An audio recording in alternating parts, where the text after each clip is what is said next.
live with me and this is the first time that you're joining, then welcome. It's so good to see you here. I wanted to do a quick little live stream because I wanted to talk about something that's happened and came up in a lot of conversations with a few of my clients and a few people that I've met on my workshop. And it's all about the power of visualization. So I run a workshop called Magical Resilience where I teach the success principles. As a Jack Canfield certified trainer, I go around the UK and around the world to teach these principles. But one of the most important principles that's allowed me to achieve all the great things that I've done, such as writing a #1 international best-selling book, as well as becoming a TEDx speaker and a confidence coach, it's this thing called visualization. Now, I'll be honest, I used to believe that visualization was something that was just a little bit woo-woo, something that all of the spiritual gurus or the big top self-help people like Tony Robbins would chant about. Now, as a guy who lives in the UK, where in the UK sometimes we have a bit of a stiff upper lip and we don't like being motivated. But when I looked into it and read some of the text that's out there around this and my work with Jack Canfield, I realized that there's some real science to this. And actually, if we all started to lean into the idea of visualization, we could achieve every single one of our goals.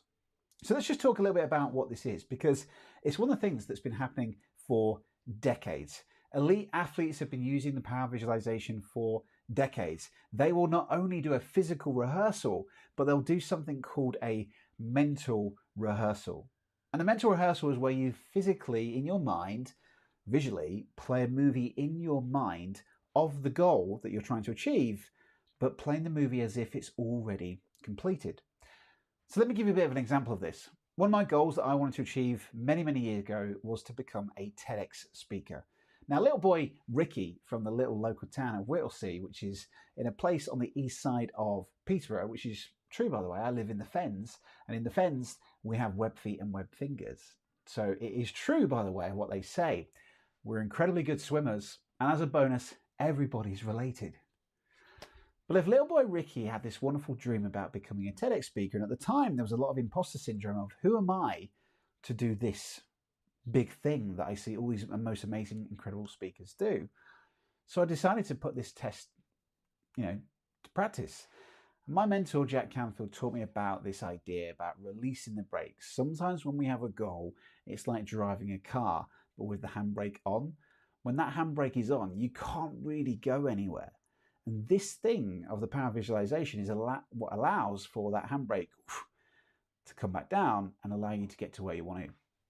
So here's how it worked. Every single morning and every single night, I would play a movie in my mind, a movie of what it'd be like to walk out on that famous red carpet to deliver that TEDx.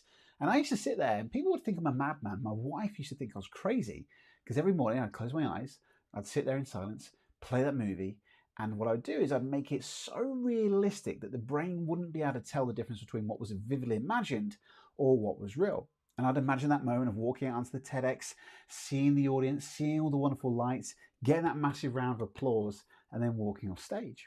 I'd then follow that up with an affirmation of I am so happy and grateful, now delivering my very first TEDx talk. Now, whilst I did that every single morning and every single night, and the reason I did it right at night is because that's the last thought that I wanted to go into my subconscious mind for it to remember. When I did that, you're sending a command to your subconscious of something that you've already done.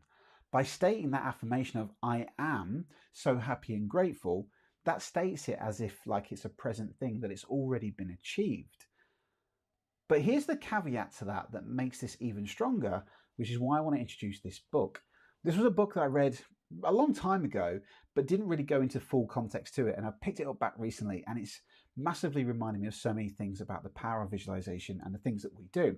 It's a book by Neville Goddard. It's called The Power of Awareness. And one of the great lines in this book that he has is about assuming the feeling of the wish fulfilled. Most visualization techniques will tell you to go sit there, cross-legged, close your eyes in a kind of Zen Buddhist kind of way and start to visualize your goals. What Neville talks about is about assuming the feeling of that wish fulfilled. So instead of just visualizing it from a third party, as in an example of like if you was watching a football from the stands, watching down the football pitch, people playing football, What he's saying is actually dive into it as in a first person mode. What would that feeling look like? Or what would it feel like? What would you see? What would you hear? And what would you feel?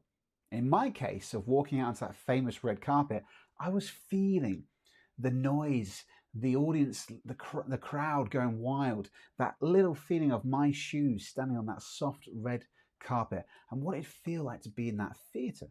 Now, I didn't know, of course, at the time of what that was going to look like.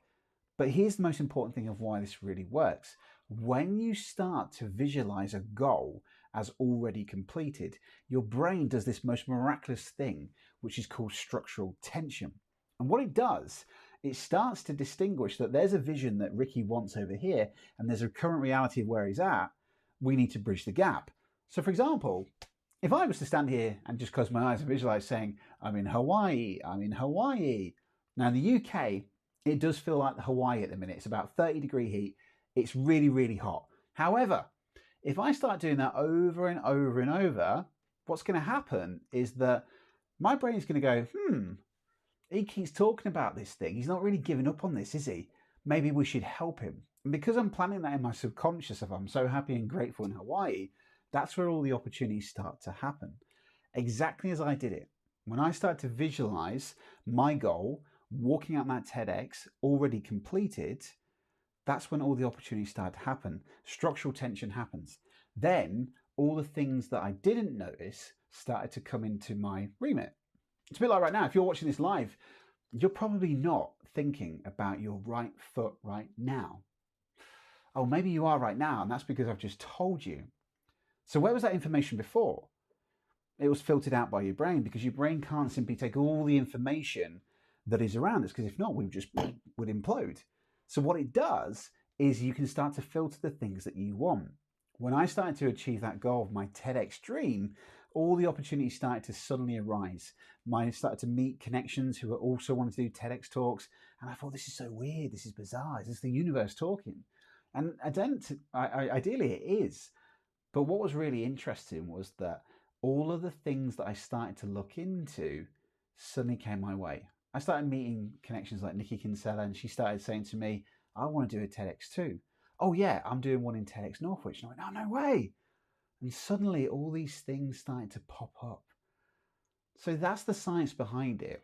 It's not just woo-woo, but if you start to assume the feeling of the wish fulfilled, and you start to really visualize all of your goals as already completed, your brain's going to start helping you, because it will start filtering that information.